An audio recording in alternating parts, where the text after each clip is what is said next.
Halo, Assalamualaikum warahmatullahi wabarakatuh. Kali ini kita masuk pada pertemuan ke-6 untuk selingan dari materi hukum komunikasi. Kita akan membedah sebuah kasus yang berkaitan dengan pers atau media massa.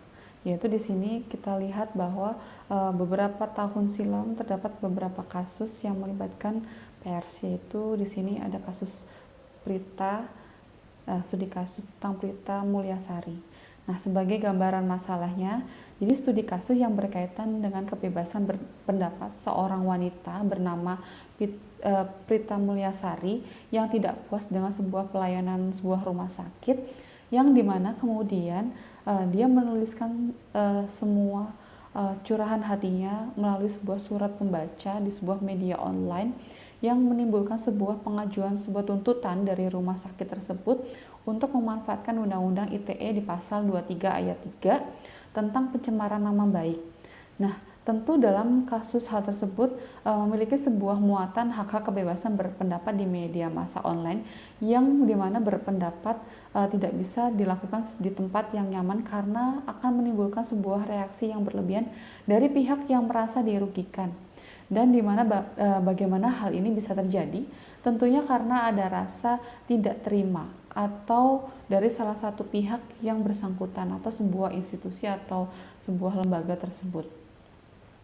Nah, rumusan dari masalah tersebut adalah bagaimana kronologis kasus dari Prita Mulyasari dan mengapa di sini Prita Mulyasari bisa terjerat Undang-Undang Nomor 11 Tahun 2008 pada saat itu, dan apakah aksi yang dilaksanakan oleh masyarakat terhadap kasus Prita Mulyasari tersebut. Nah, pertama adalah kronologisnya. Kronologis dari kasus Prita Mulyasari itu sendiri adalah seorang ibu rumah tangga atau mantan pasien Rumah Sakit Omni Internasional di Jakarta, di mana di saat itu dia dirawat di dalam sebuah rumah sakit tersebut. Prita mendapat sebuah kesembuhan, namun memberikan sebuah keterangan tambahan sangat parah. Pihak rumah sakit tidak memberikan keterangan yang pastinya mengenai penyakit Prita, serta pihak rumah sakit pun tidak memberikan sebuah rekam medis yang diperlukan oleh Prita, yang kemudian Prita Mulyasari mengeluhkan pelayanan rumah sakit tersebut melalui sebuah surat elektronik yang kemudian menyebar ke berbagai mailing list di dunia maya, yang dimana akibatnya pihak rumah sakit Omni marah dan mendakwakan sebagai pencemaran nama baik. Nah, Prita di sini dirawat tidak mendapatkan kesembuhan, malah penyakitnya bertambah parah dan pihak rumah sakit tidak memberikan keterangan yang pasti tentang penyakit serta rekam medis yang diperlukan oleh si pasien.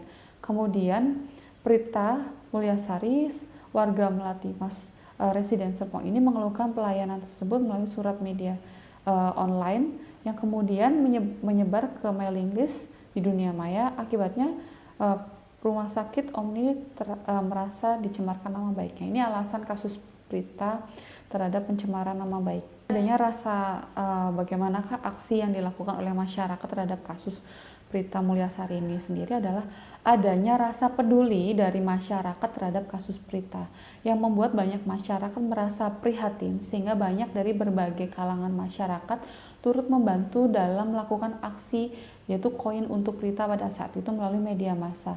Sebagai bagian dari solidaritas koin peduli Prita ini berhasil mengumpulkan uang sejumlah sebesar Rp825.728.550. Nah, di sini aksi masyarakat tersebut memberikan sebuah kesimpulan bahwa Undang-Undang ITE yang merupakan undang-undang yang berlaku untuk semua masyarakat Indonesia yang melakukan pelanggaran, baik itu pemerintah ataupun masyarakat umum di dunia informasi, teknologi dan informatika, berdasarkan suatu sumber informasi yang ada menyatakan bahwa ITE dilanggar oleh Prita. Namun tidak ada bukti pendukung atau keyakinan kebenaran itu. Kenapa? Karena Prita di sini pun bebas dari tuduhan tersebut. Namun setelah bergulir kasus ini dikemukakan ketidakselarasan yang menimbulkan kebingungan antara Undang-Undang ITE dengan Undang-Undang Konsumen. Ada kegalauan antara kedua undang-undang tersebut. Undang-undang ITE juga dianggap oleh banyak pihak bahwa undang-undang tersebut membatasi adanya hak kebebasan untuk berekspresi, mengeluarkan pendapat, dan juga menghambat kreativitas di dalam berinternet. Dan padahal di sini negara menjamin sebuah kebebasan untuk berpendapat di Indonesia, sehingga masih banyak yang harus direvisi oleh pemerintah undang-undang ITE tersebut, karena semuanya menjelaskan apa yang dilakukan dan serta bagaimana hukumnya, sehingga lebih spesifik, jelas, dan tidak menimbulkan hal yang sama terulang kembali. Nah, bagaimanakah komentar dari kalian tentang kasus Prita Mulyasari pada saat itu? Atau bisa jadi kemukakan pendapat kalian di kolom komentar berikut sebagai tanggapan atas materi ini. Terima kasih. Wassalamualaikum warahmatullahi wabarakatuh.